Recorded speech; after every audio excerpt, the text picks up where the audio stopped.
agreeing with my husband's mantra that we should bring government services closer to the people and not the other way around.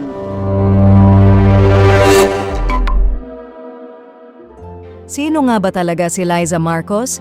Si Luis Araneta Marcos, asawa ni Pangulong Ferdinand R. Marcos Jr., ay ang unang ginang ng Pilipinas.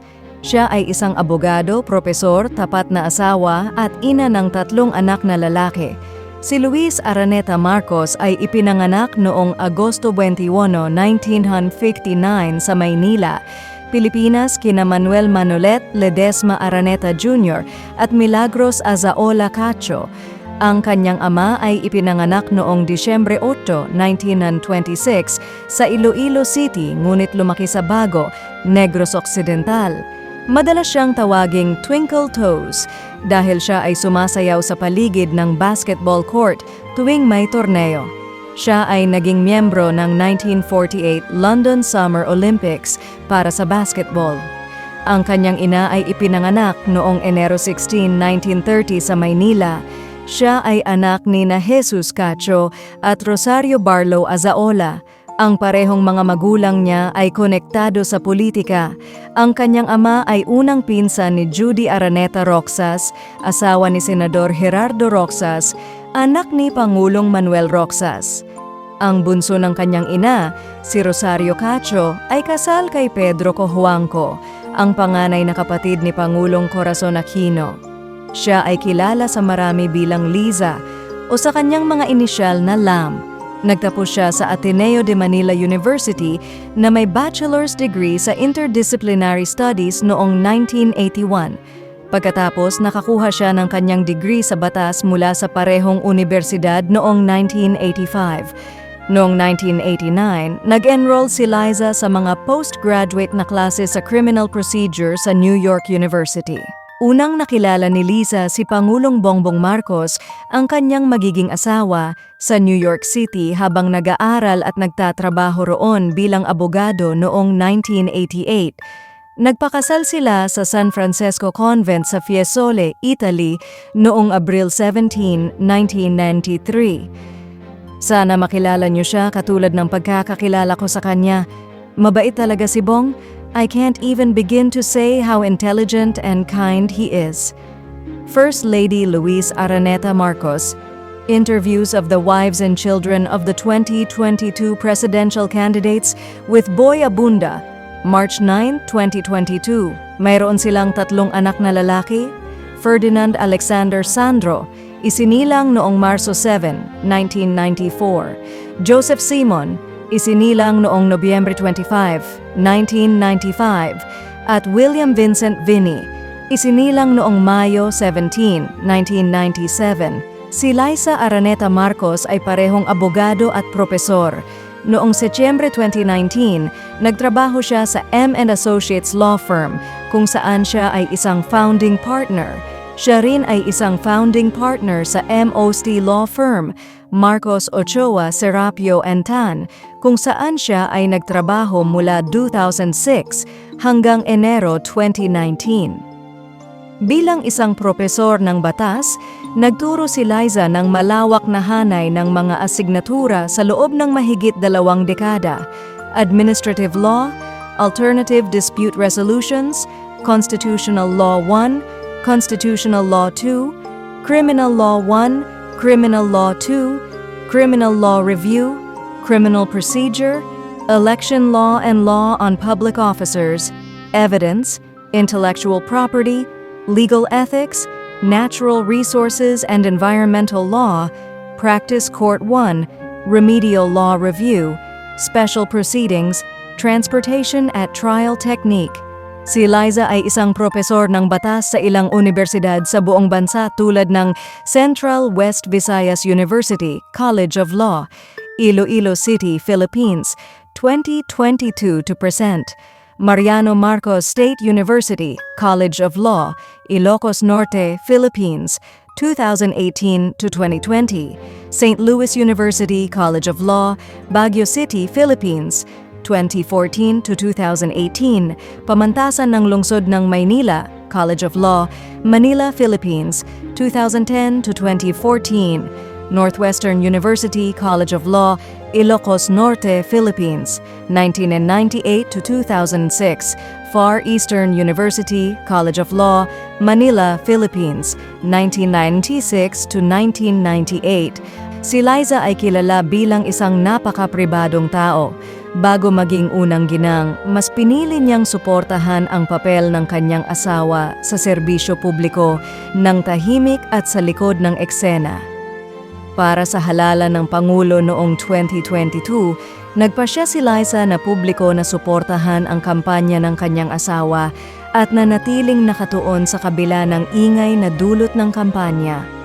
Ang kanyang pambihirang kakayahan sa organisasyon at pamamahala ng logistic ay mahalaga sa kandidatura ng kanyang asawa sa pagkapangulo. She knows how to put a group, a team together, find good people, put them in the right place, motivate them properly, and she's always been good at that.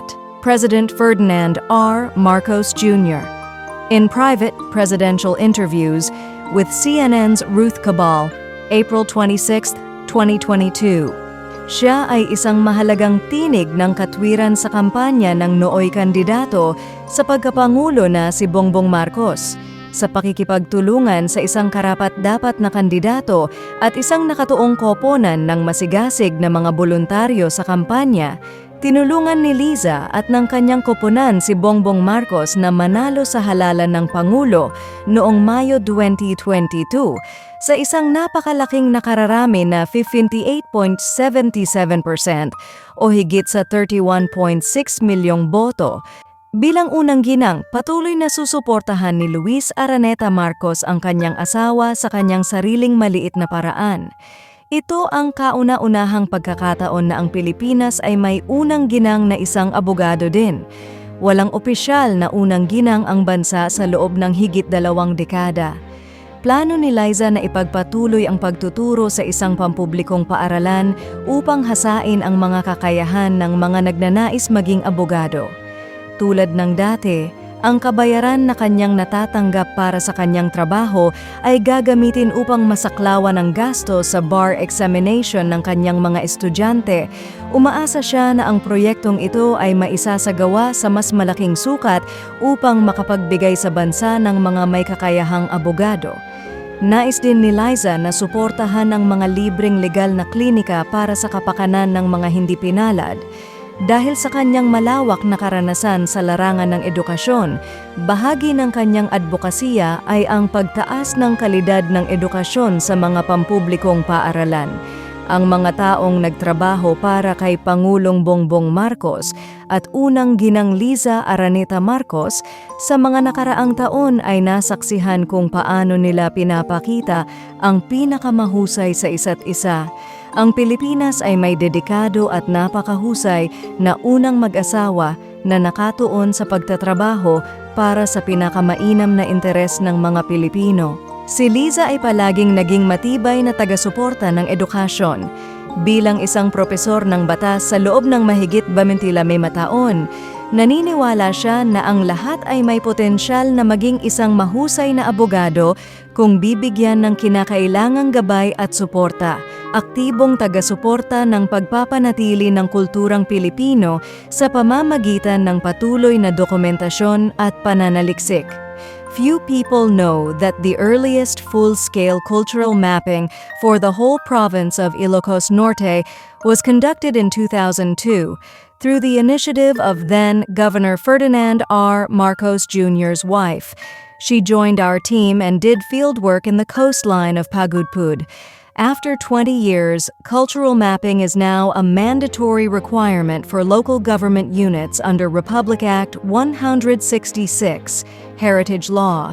Its purpose is to spur cultural, education, tourism, and creative industries development. Associate Professor Eric Zarudo, Ph.D., Director of UST Graduate School, Center for Conservation of Cultural Property and Environment in the Tropics, former UNESCO World Heritage Commissioner. It was in 2004 when I first got a chance to work with Liza Marcos, who was then actively supporting the Museo Ilocos Norte and the revival of the weaving industry. A person who is very much in touch with things on the ground, she even accompanied our team of cultural mappers on board a dump truck to the highland town of Adams. Having a broader view of the province, she helped organize initiatives that linked heritage, tourism, and trade. Michael F. Manalo, Masters in Architecture, Commissioner for Cultural Heritage, NCCA Head, National Committee for Monuments and Sites.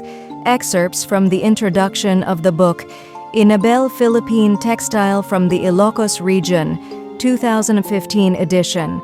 Winner of the Alfonso T. Ongpin Prize for Best Book on Art from the 35th National Book Awards. My art and continued search for Abel introduced me to a lot of people. Some of them become patrons, others eventually became friends.